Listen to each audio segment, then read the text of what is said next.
Hello, and welcome to what I believe is the seventh episode of The Golden Guys Who Eat Catfish at Golden Corral.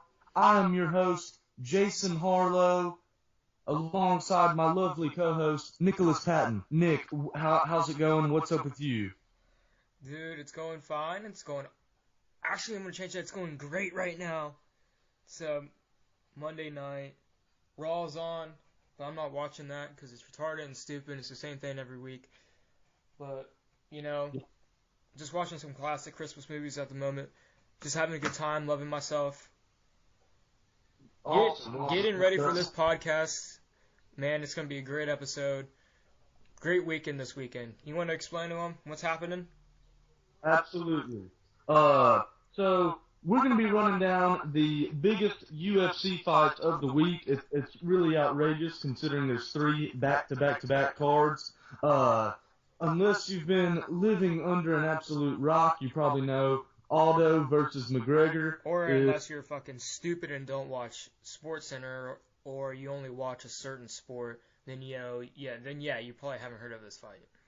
Exactly. But this is for fight fans. This is arguably like the biggest 3 back-to-back-to-back days of fight action ever in the history of MMA. And this is something everybody's really pumped about. And so I guess for much of this episode, I'd like to spend running down this card. There's 3 events, but we're just gonna be talking about the biggest events of the biggest fights of this weekend. Which would be Conor McGregor versus Jose Aldo, Chad Mendes versus Frankie Edgar, and Chris versus Luke Rockhold. Yeah, which you would. Also, Sage Northcutt and Paige Van Zandt are fighting on the Fight Pass card. That's like, I don't know. I'm not as pumped for that fight as I am the other fights, but we can talk about that as well. And then you have the Chris Weidman fight and the Luke Rockhold fight. If you didn't say that, I didn't hear that. Oh yes, I totally said that, but it is okay. Now, I guess without further ado, we can start kind of like breaking down these fights if you wish. Oh yeah, that's perfectly fine with me. It's just whatever fight you want to go first. Do you want to do the Chad Mendes fight first because he's Friday? Well, the first event I believe Thursday is the Paige Van Zandt. Oh, okay. I guess we can talk about that first. Yeah, you can talk about that a little bit. Okay, so Sage Northcutt, who is 19 years old, he's undefeated in MMA. He just made his UFC debut like a couple months ago. Actually, honestly, it was just a couple weeks ago. And he won his first fight, and the internet was buzzing about him after he did the cute little backflip and stuff like that. And so he has a lot of hype surrounding him, and he's only 19 years old. He's one of the top lightweight, young prospects right now, and he's taking on Cody Pfister. Yes, his name is Cody Pfister. Nice name. Yes, I know, right?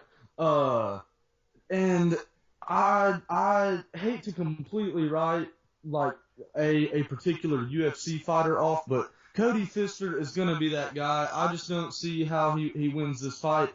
And I'm not one of those people that's going to sit here and say, Sage Northcutt is going to be the greatest of all time, because we really don't know that yet. I think a lot of people are really buying into the Sage Northcutt hype just a little bit too much for now.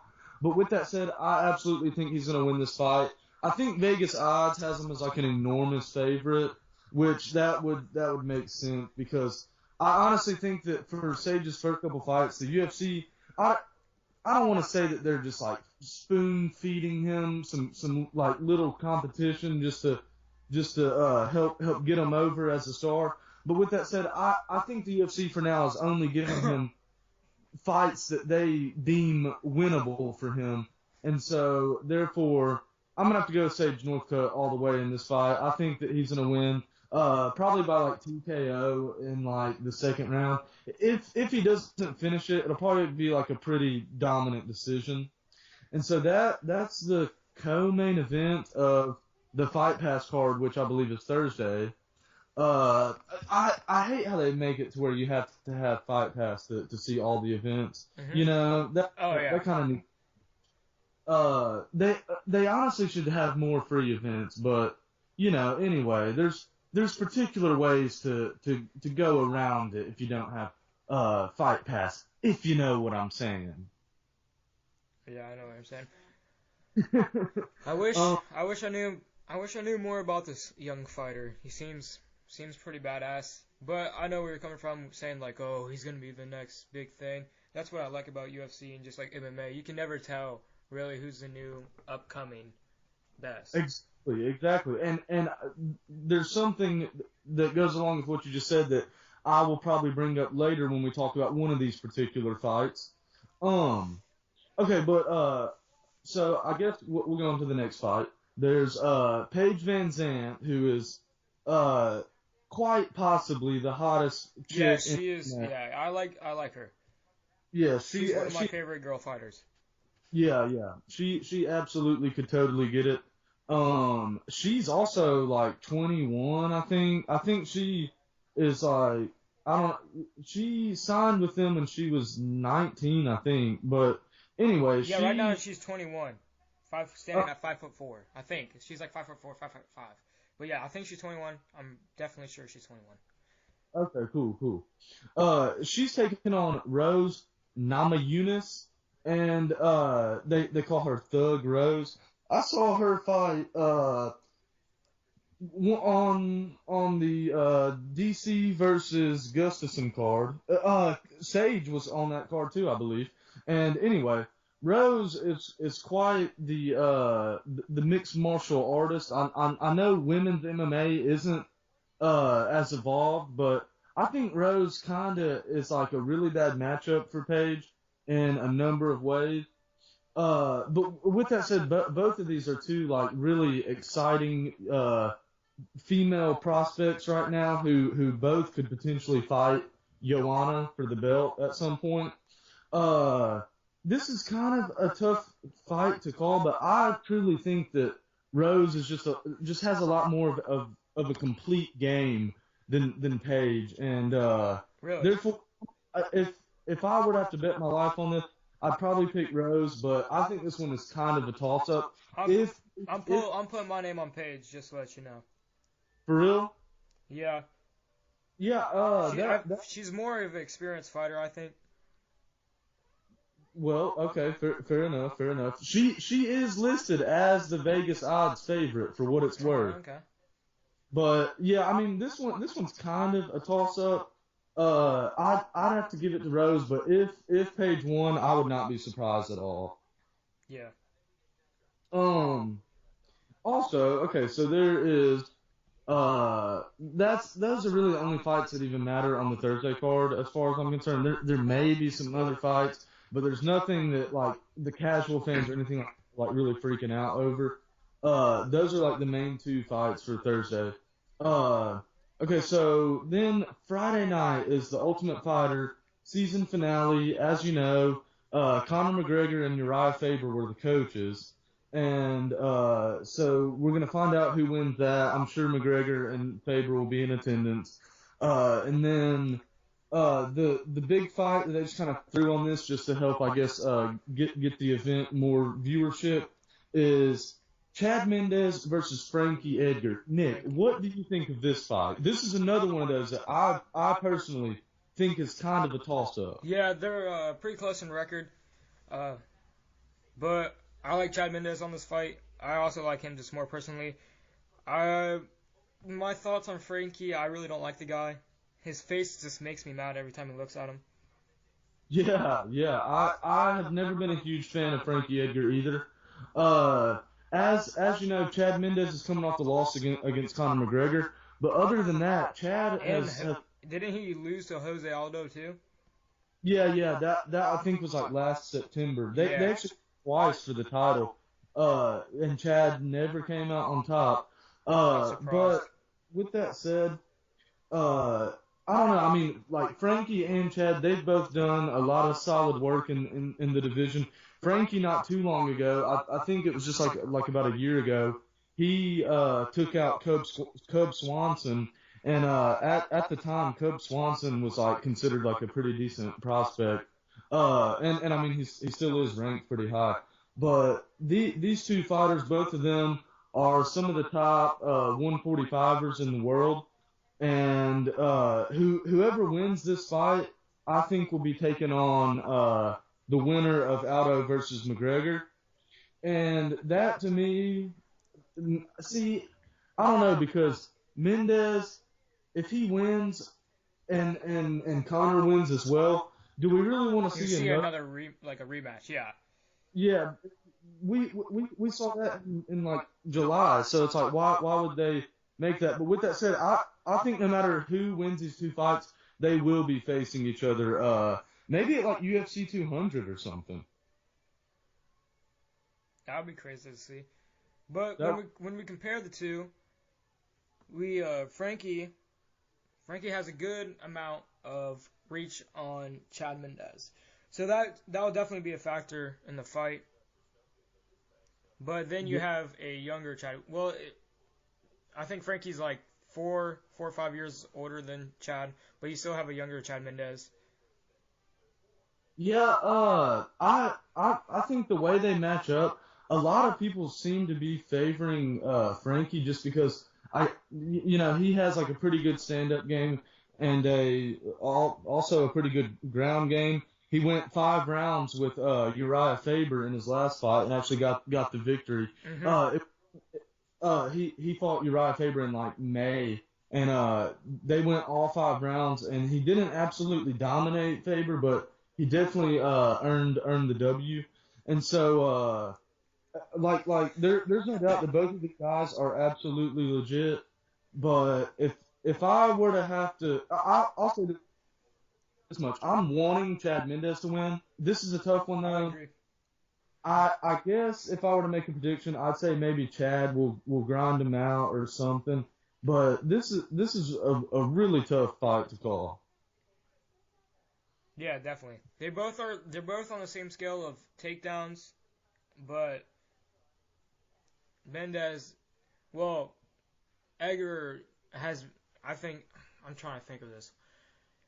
I want Mendez, but I think Edgar can win via knockout because Edgar has some strong strikes. Oh, definitely. So that could definitely be a factor, especially the reach on him. Yeah, and they're both pretty. They were both all right on ground. Oh yeah. Both of these guys do have like a pretty good ground game and a pretty good stand-up game. So I think it's kind of even, like no matter which way, like no matter where the fight goes. Yeah, it's gonna be a close one, definitely. Yeah. Okay, so in that one, I don't really know who to pick, but I'm wanting Chad Mendez to win. So I guess I'll have my prediction as Chad Mendez just because I think that one's an absolute toss-up. And honestly, I don't even want to see Frankie Edgar like fight Aldo for the belt in 2016, and I don't want to see him fighting Connor for the belt in 2016. So I'm just hoping that Edgar kind of like loses this fight and just solidifies himself as like a journeyman. Mhm. I like that. But yeah, at the same time, I don't want to see a rematch on both terms. Oh yeah, I know. See, that's the thing. Like we've seen Chad Mendez fighting for the interim title recently. Plus, he's already challenged Jose twice. So it's like I don't know. But with that said, I think the winner of these two fights are going to end up fighting each other. Like even if it doesn't end up making too much sense, I still think that they're going to do that for some reason. Well, we'll see. I'm not hoping for it. Yeah, I definitely agree. That's something okay. I'm sleeping on. Moving on to the big event, the one that actually matters. I mean, of course, all the UFCs matters to us true ass fight fans. Hey. But this is the event that everybody will be watching. All UFC lives matter. Absolutely. Fuck her right in the pussy.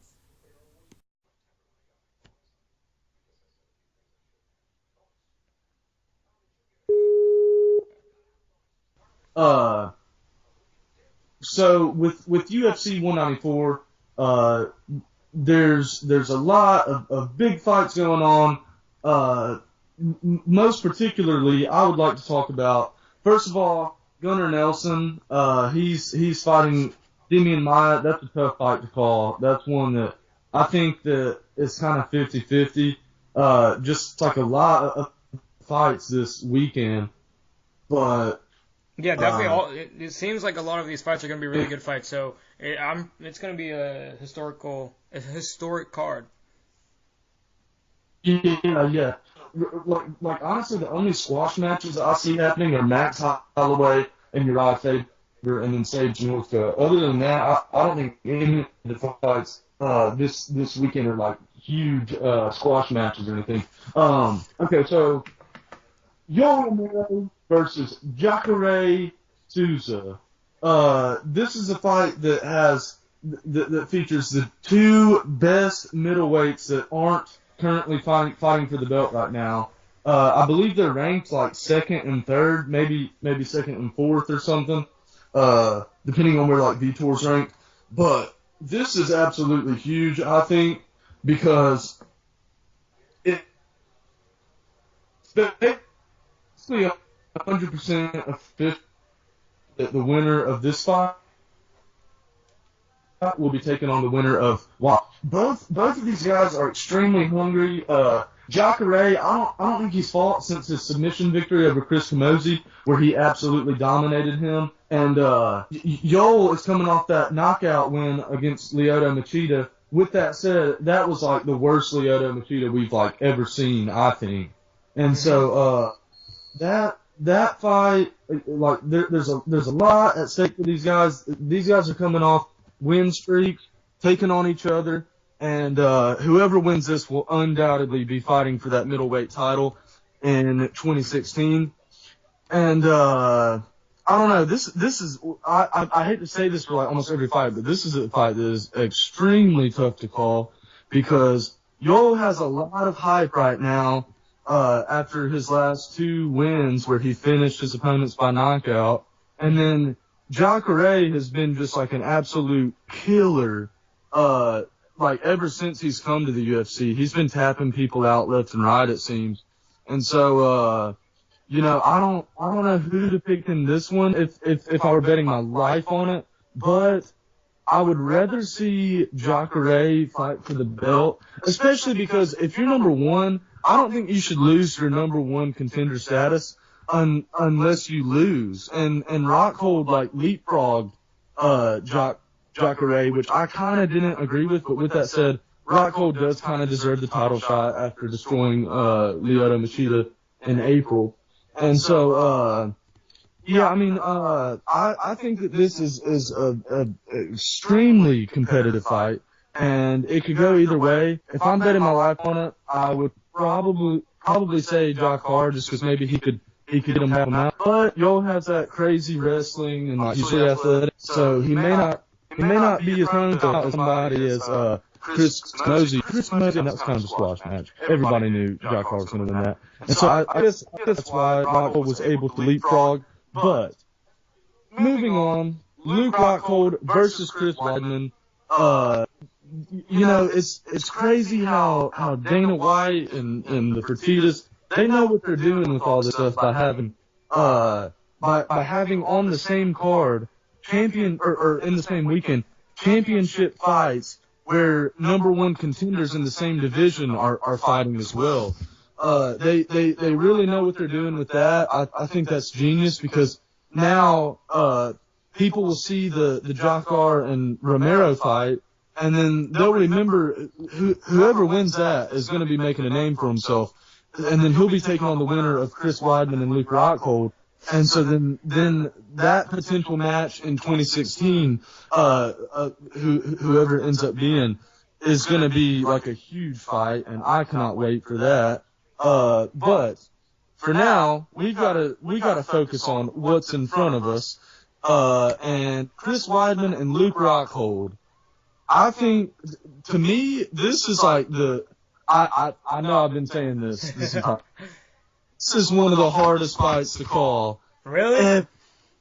Okay. Weidman's one of my fighters. He's one of my favorite fighters. I've said that before. Chris Weidman? Yeah, I really like him. Man. Yeah. He's my favorite fighter, I'd say. Yeah, he's badass. Yeah, He's a yeah. nice guy. Ever since he dethroned the Spider, Anderson Silva. Yeah, I was going to say something about that. I first jumped on the bandwagon at the perfect time because I saw him hit the elbow on Mark Munoz, then he caught Silva, and then they ended up fighting, and then he destroyed Silva. That was a couple years ago. It was. Yeah, I would say it was around this time in December. That Silva versus Weidman 2 was in December of 2013. Yeah, it was a rematch. It was back to back. They fought 2 times back to back. Dude, that was supposed to be the best fight ever. That would have been the best fight ever had Silva not broke his leg. Yeah, that was bad. Anyway, so Weidman versus Rockhold. This fight to me, this is like my most anticipated fight ever. Anytime Chris Weidman's fighting, it's a huge deal to me because the man has yet to lose. Exactly, and he only fights like the best people. Yeah, he fights some good ass people. Has a good McGregor has a pretty good lineup too. But like Rousey, who was undefeated, she was okay. I mean, she had some wins and then she had some decent wins. Yeah, see, like with somebody like Ronda Rousey, she wasn't necessarily like just handpicked these easy opponents or that, but she didn't necessarily have, see, like with John Jones and with Chris Weidman, every fight they fight is a super fight. Like for example, Weidman versus Silva, that's a huge fight. Weidman versus Silva 2, that's a huge fight. Weidman versus Lyoto Machida, and that was when Lyoto was like possibly like at his best that we've seen since he was the light heavyweight champion. And then more recently, Weidman TKO'd Vitor Belfort in the first round, and that was huge. And just all these fights that Weidman's in are like super fights. Like he never just like has squash matches against crappy competition. Like he's always fighting the very best guys in his division. Yeah. And the middleweight division is arguably the most stacked division right now, at least. Yeah, it has a really good lineup of fighters. Yeah, no doubt. But yes, Nick, what do you think about this fight? Do you think that Rockhold, like size, I mean, he's only an inch taller than Weidman, but and Weidman does have the reach advantage, but still, there's something about Rockhold. He shows up to the cage after making 185 on weigh-in day. He shows up to the cage every time and looks enormous. He looks like a light heavyweight. He doesn't even look like a middleweight. And a lot of people are saying that like his striking and his ground game is just going to be too much for Weidman. I don't think his ground game will be too much on Weidman. Exactly. I think it's the other way around. See, that's kind of what I'm saying. Like, I know that Rockhold does have like some slick submissions and stuff like that, but I think Weidman's all-American wrestling is just like outrageously good. Like it's on another level. And see, like the thing about Rockhold is he does train with some of the best guys in the world, like Cain Velasquez and Daniel Cormier, and he's like Rockhold was talking about how everybody's saying that like Weidman's wrestling is too good for him, but he was saying that he grapples with Velasquez in DC almost every day. Damn, I didn't know that. That's pretty sweet. Yeah, they all train together. So I think that Rockhold will be prepared for Weidman's wrestling, but I don't think that Rockhold is going to present to Weidman some kind of wrestling or jiu-jitsu that's gonna like be too much for Weidman. Yeah, I completely agree. If anything, we'll see him have a better striking game. Exactly. Yeah, and I think at the very most, Rockhold like will strictly just like survive against Weidman's wrestling and just kind of like cancel it out somehow, but he won't. It's not like Rockhold's going to dominate Weidman on the ground. Like anybody saying that is just kind of crazy. What'd you say? The audio kind of was shitty on that. Wait, I was saying with like Rockhold's ground game is good enough, especially after training with such elite talent, that his wrestling may like his wrestling and his grappling as a whole and like his jiu-jitsu may be able to cancel out any sort of wrestling that Weidman has, but at the very most, I think Rockhold will just survive through like the takedowns and stuff like that. Like it's not like Rockhold's going to be the one taking down Weidman or anything like that. But you can see him surviving Weidman's takedowns. He may stuff like one or two takedowns, but Weidman will take him down at some point in the fight, whether it's in the first round or the fifth round. And like I'm not gonna say that Weidman's gonna finish Rockhold or anything, but Weidman has some deadly ground and pound. But Rockhold may survive through the ground and pound. I could see him like maybe taking some heavy shots from Weidman and somehow managing to get back up, and then like on the feet, that's a whole other thing, because a lot of people, I think, really discredit Weidman's stand-up game. Yeah. A majority of his wins are from just like taking down and counting them out. Yeah, and see, that's something that I'm not really sure about, because I kind of feel like just because Weidman's wrestling is better than his striking, I think that people are just kind of saying that he has no. I mean, like there's not anybody necessarily saying that Weidman has no stand-up game, but I just think that people are maybe kind of discrediting like his boxing and his kickboxing a little bit too much, because I mean we've seen him knock people out on his feet too. Like he doesn't only get his wins from wrestling. He knocked out Anderson Silva. Yeah, and so like that's something that I think people just.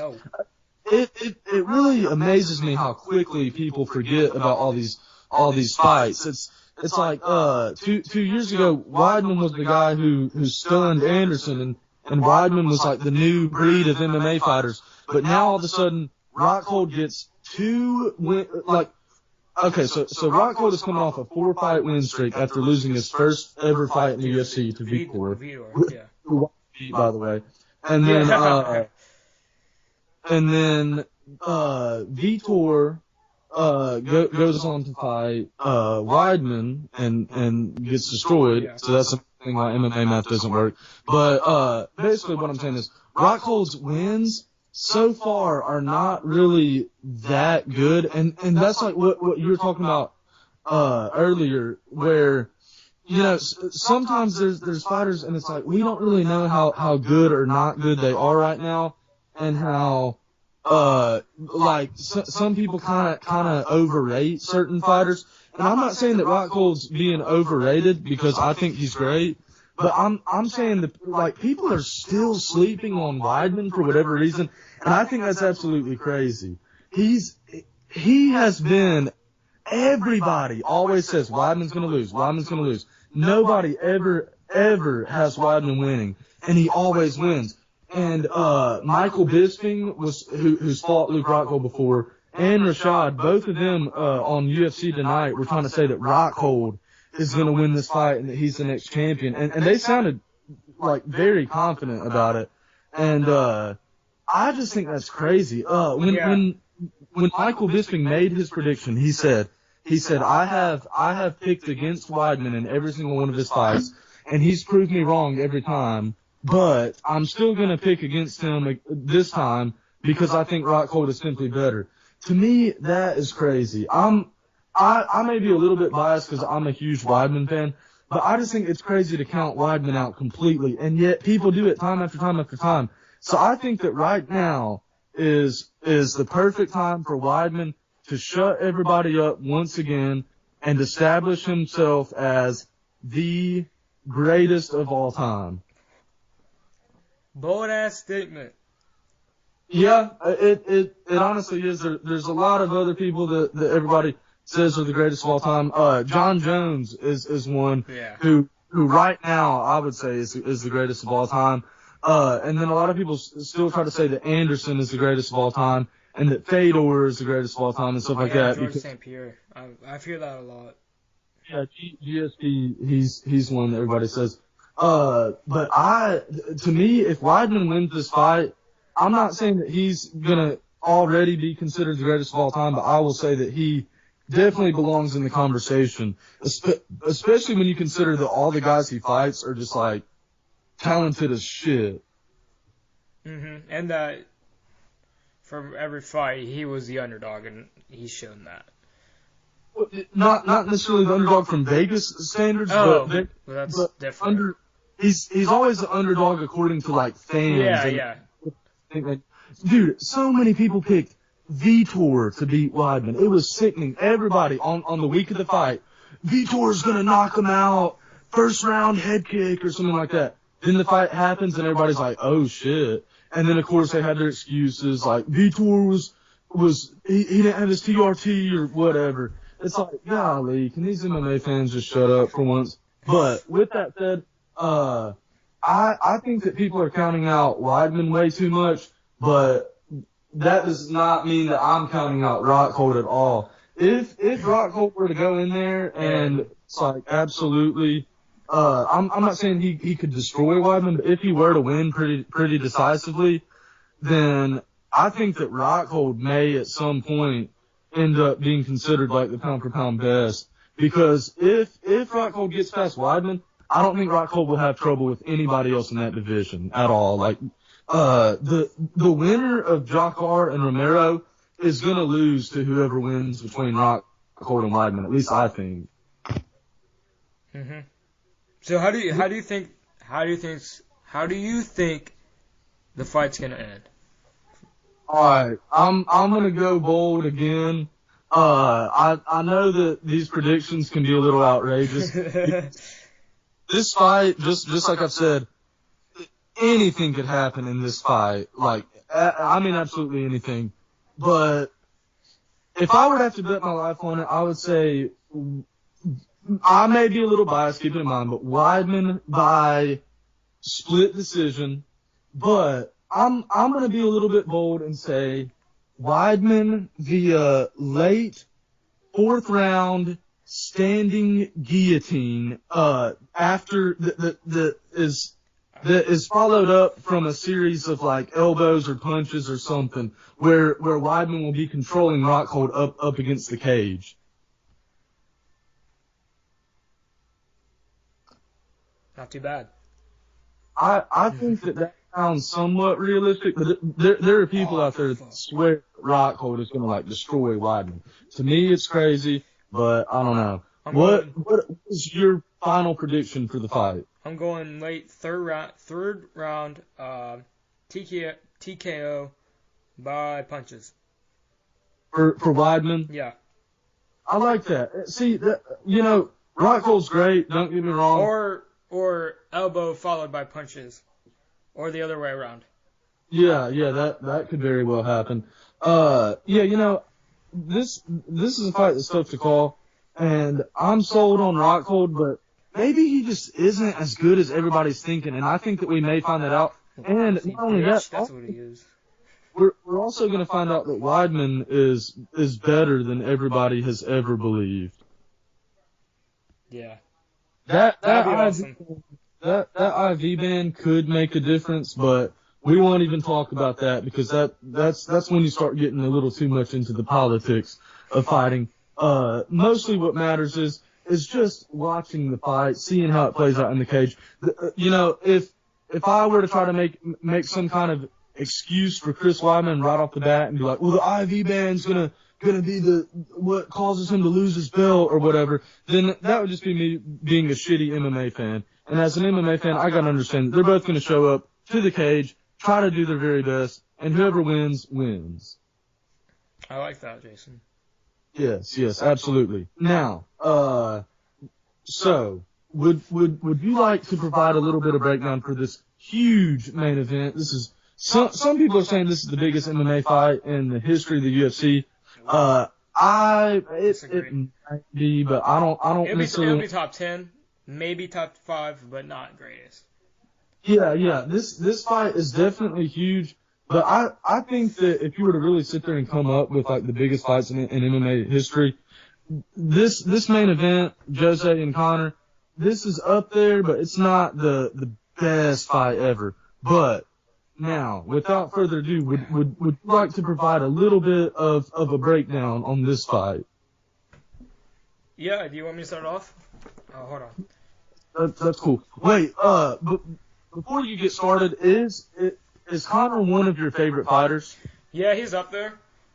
Same here. I like Conor. There's a lot of people that love him who are just kind of casual fans that don't know what they're talking about. There's a lot of people that absolutely hate him who think that he's overhyped. I don't feel too strongly about Conor, but I just like seeing him fight, so therefore I kind of root for him. Yeah, I think I'm rooting for him in this one. Awesome. But I do want to say something, which kind of made me mad, and he should take back. He said, Hollywood is calling my name, which means he wants to start acting in movies. And I'm saying to him, Conor, dude, leave the acting behind. Leave acting for actors and fight because you're a fighter. You're not an actor. Don't pull a Rousey. Because if you do pull a Rousey, then you'd get what Rousey got. Get all beat down. Yeah, like all the Hollywood stuff and the media obligations that come with all that can serve as a huge distraction. I remember talking to my brother before the Ronda Rousey fight against Holly Holm, and I was like, dude, does she even have time to train ever? Because it seemed like back then it literally seemed like every single day she was doing some kind of like media thing or something, and I think that could serve as a huge distraction for Conor that he probably does not need. Yeah, I agree. But if he does lose this fight, that's where we'll see him. Oh, I agree 100%. So people are crazy with this fight. You know, there's so many McGregor haters, so many McGregor lovers, and then so many Aldo ass kissers. Yeah, exactly. And some people are just being outrageous with their predictions. I'm not a huge Jose fan, and like I said, I do kind of root for Conor. And so I don't, like, in my most unbiased way possible, I will say 100%, I think McGregor wins this fight, no doubt. Jason, I'm going to disagree with you. Isn't that kind of crazy? You think that Aldo has a pretty good chance? Yeah, he does. I do think that. If I had to put my money on it right now, that's really tricky. I want McGregor to win because I want him to be like. I want people to know how good he is because he is really good. Yeah. But Jose or however you want to say his name, he is a really good fighter. Yeah, I mean, not lie about that. He has some pretty, I don't know, like his style of fighting, I should say. Did you see the second fight between Jose and Chad Mendes? No, I don't think so. I actually still haven't seen the full fight. I don't think, but that was a pretty good fight, like the whole way through. But Jose definitely won that fight. It ended up going to the judges' scorecards, and I think it was like 49-46 for Jose or something. But I thought that was a pretty good fight. And I know that the MMA math thing doesn't work, but when you look at Conor's fight versus Chad and Jose's fight against Chad, that I personally think is really telling to how Conor and Jose may play out. I'm not just gonna sit here and say like, well Conor knocked Chad out and Jose didn't, so Conor's gonna beat Jose or anything like that. But I will say that honestly think that Conor is going to do to Aldo what he did to Mendes, where he just kind of uses his size and just starts landing some heavy shots that are hard to come back from. I mean, when you get hit in the face, especially by somebody with a lot of power like Conor, you slow down, and that may be a powerful ass strike. Yeah, and I just really wouldn't be surprised if Jose just ended up getting tagged a couple times, and then he just kind of never recovered from it, and then Conor just ended up like knocking him out or TKOing him or something. In the fight, I think we also see Conor take down Aldo a couple times. That would absolutely be crazy. So many people, because McGregor has like the Weidman thing going on, where it's like just because he's so good at striking, people try to act like he doesn't have any wrestling. Well, I mean it's a vice versa thing, but yeah, I would love to see Conor like go for the takedown on Jose or something and like stun everybody, and like the whole world be like holy shit, Conor just threw Conor just threw Jose's ass down. That would be incredible. I can see it happen if Jose gets a couple of hits on Conor and gets him like all pumped up. I can see Conor going fucking crazy and then throwing his ass on the ground, and everyone's like, "Oh shit!" And then he's like, if there's a turnaround if there's like a turn point in the match, that's where we'll see it. Dude, that actually that would make for an incredible fight. That would actually be an incredible moment in MMA history, seeing Jose like tag Conor a couple times and then Conor take Jose down and start landing some elbows on him or something. I would actually love to see that. That would be huge. Yeah, that would be pretty sweet. They're in Las Vegas for this fight, so like all the craziest fights. Yes. There's going to be like Irish flags and Brazilian flags and American flags and all sorts of shit. There'll probably be fights outside the cage too. I'm not even lying. There honestly could be. I would not even be that surprised. I mean, dude, people are passionate as hell. Like whenever there's fighters from different countries fighting each other in the main event, it usually gets really heated, and especially just because like. Aldo has kind of taken shots at McGregor, calling him like a leprechaun and shit. And then McGregor's obviously been saying a lot of shit to get under Jose's skin. And, I think that the fans may start getting like their emotions involved with it. And, I think the security's gonna have to be on point. No shit. Yeah, that'd be pretty. You never know, you gotta watch out for, Muslims too. No, I'm playing. I'm playing. Dude, this fight should be awesome though. Yeah, dude, I cannot wait. Both of these fighters have so much hype. With Jose being undefeated for so long, and with McGregor, with him being undefeated in the UFC as well. Like I think this is like an absolutely huge fight. Like I said, maybe not the biggest fight of all time, but it's up there with some of the hugest fights. And I just cannot wait to see it. I still don't know what I'm doing on the night of the fights, but I'll probably be at the house, probably like extremely cross-faded, and I'll be just cheering on my favorite fighters. That sounds like a plan.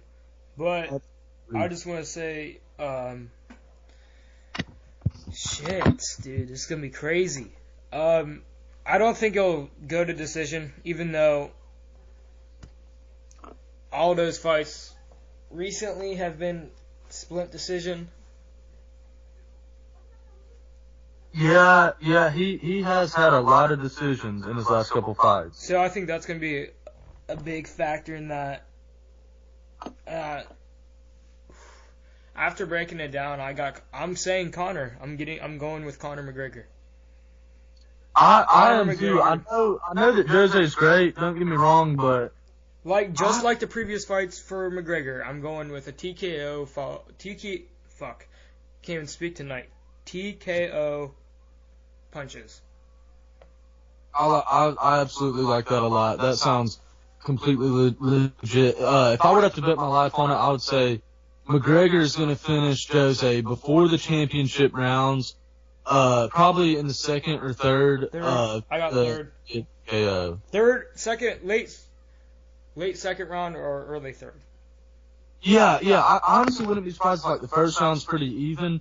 Then in the second round, McGregor starts doing like a lot of damage just by landing like some heavy shots, and then maybe as I was saying earlier, McGregor may hit Jose with something that Jose can't recover from, and then maybe in like in the third round, Conor will finish it off. And dude, if Conor wins this fight, I almost want to say when Conor wins this fight, I think that there's going to be like a huge celebration in the cage, and like they're probably going to do like a really long interview with him and stuff, and he's probably going to start being a lot more humble now that he's the champion.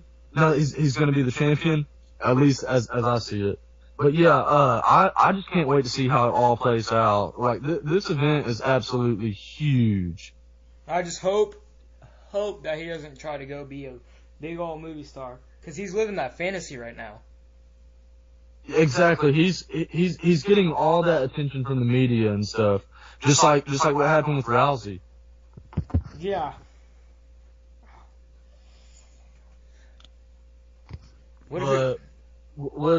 Whatever happens, this is gonna be epic as shit. Something I am dying.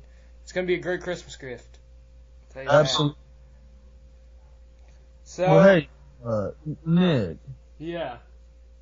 I think that for UFC 200, I'm coming to Ohio and we're getting drunk as shit. Sounds like an awesome plan to me, dude. Awesome, that sounds great. Dude, I'm calling it right now. This UFC 194, this will be like the ultimate like build up to UFC 200, because all the fighters who fight on this card will be ready to fight again by like May or July-ish, or June or July-ish. So by then they'll be ready. They'll be trying to go for that UFC 200 paycheck. How much do you know the paycheck for this card? Well, I mean it's like case by case for every fighter, but I thought like the winner got a certain amount. Well, yeah. There's bonuses for the winners and stuff, and I don't know, the bonus for like knockout or like performance of the night or whatever will probably be like 50,000 or something, and then the Reebok payout, we won't know it until after the event happens. Man, I wish we got paid that much. Dude, I want to make 50,000. I'll get knocked out for 50,000. Yeah, I would like Conor McGregor bust my fucking teeth out for 50 G's. Yeah, I'd take a dump and broadcast it on national TV. I would eat I'd do so much, man. 50,000. I would do. All right, I think our time's wrapping up, dude. So, is it almost over? Yeah, we have like, I think 5 minutes left. Okay, cool. Alright, so I guess we'll start wrapping it up. We can talk about what we're gonna do next week or something. Yeah, so we just pretty much said everything about the fights this weekend. We gave out our winners and our losers. Next week gonna be a great week for us, I think. Hopefully. Jason, you wanna tell them what we're thinking about? Jason's audio again. God damn it, dude! Come on, get in the fucking game. What's going on? I just said next week gonna be a good week for us. Okay, yeah. So next week, I'm thinking me and you are going to do something. We may even have a little guest on here or something. And we'll just talk about, like, porn, and we'll talk about, like, Christmas. We'll talk about getting fucked up for the holidays. Most importantly, we're going to be talking about porn, and you're going to want to be tuned in for this because it's going to be epic. Yes. The 5 listeners that we have. All listeners are really gonna want to hear this shit. I'm still waiting on Muhammad to get me the damn sweater he said he was getting me, but I'll keep damn it. on that. Muhammad, if you're listening to this shit right now, you know, this is me holding you to your word, but it's really no big deal if you don't ever give it to me or not. But yeah, so next week is gonna be crazy awesome, and I absolutely cannot wait. I'd like to close out the show with one final question for you, Nick. Actually, after you say this question, I got a question for you. Okay. Well, my question is, you know, because I always like to do something nice and random to end the program. What comes to your mind when you think of the quote eating the booty? Well, Jason, that's a pretty straightforward question there. When I think of eating the booty, I think about putting my tongue in a girl's asshole and licking it like I bought some new, fresh produce. You know, I absolutely love that. When I think of eating the booty, I imagine some naked bitch laying on the bed with her legs lifted up so that not only her winky, but her booty is also visible. And I just imagine going ham on the booty. Like this? No, more like.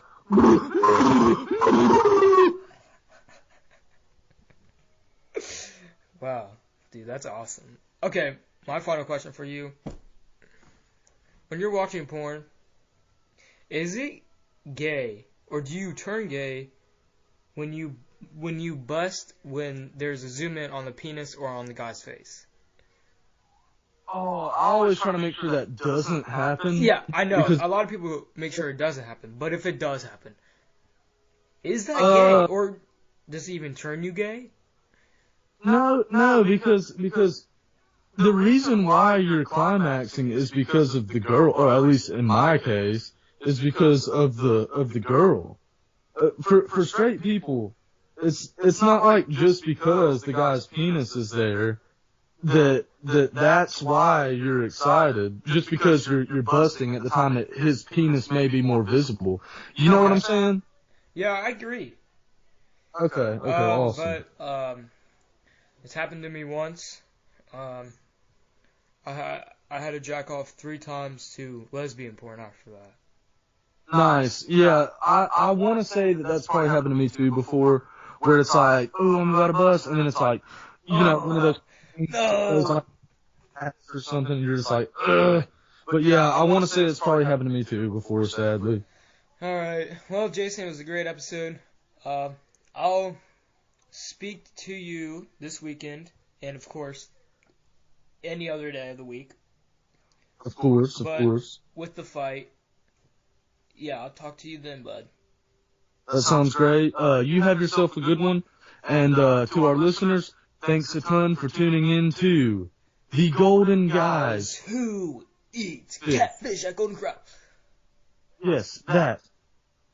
So long, folks. Have a good one. Nighty night. Bye-bye.